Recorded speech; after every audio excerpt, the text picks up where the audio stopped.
পবিত্র রমজান মাসে বিশেষ অভিযান শুরু করতে যাচ্ছে ঢাকা মেট্রোপলিটন পুলিশের গোয়েন্দা বিভাগ।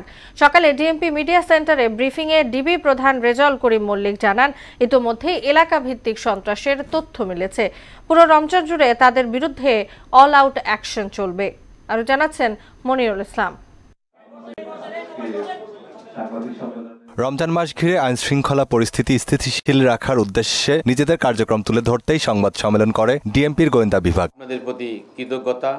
শুরুতেই পুলিশের মূলনীতির কথা স্মরণ করিয়ে দেন ডিবি প্রধান রেজাউল করিম মল্লিক। বলেন, সাধারণের কাছে আস্থা আর অপরাধীদের জন্য আতঙ্ক হতে চায় পুলিশ। বরাবরের মতো এই পবিত্র মাসে নগরবাসী নিরাপত্তা বিধানের জন্য ক্লান্তিহীন কাজ করে যাচ্ছে ডিএমপির গোয়েন্দা বিভাগ। রমজানে বাড়ে মানুষের কর্মযজ্ঞ, লেনদেনও বাড়ে কয়েক গুণ। তাই বিশেষ এই মাসে আইন শৃঙ্খলা পরিস্থিতি স্বাভাবিক রাখতে বদ্ধপরিকর পুলিশ। এজন্য নিয়মিতর পাশাপাশি চলবে বিশেষ গোয়েন্দা অভিযান। ইতোমধ্যেই এলাকা ভিত্তিক সন্ত্রাসের তথ্য এসেছে গোয়েন্দা পুলিশের হাতে। সেই তথ্য ধরেই চলছে অল আউট অ্যাকশন। ডিবির চলমান কার্যক্রমের পাশাপাশি রমজানকে সামনে রেখে বিশেষ অভিযান শুরু করতে যাচ্ছি। চুরি, ছিনতাই, ডাকাতির সাথে যারা যুক্ত হচ্ছে তাদের বেশিরভাগের বয়স 15 থেকে 30-এর মধ্যে।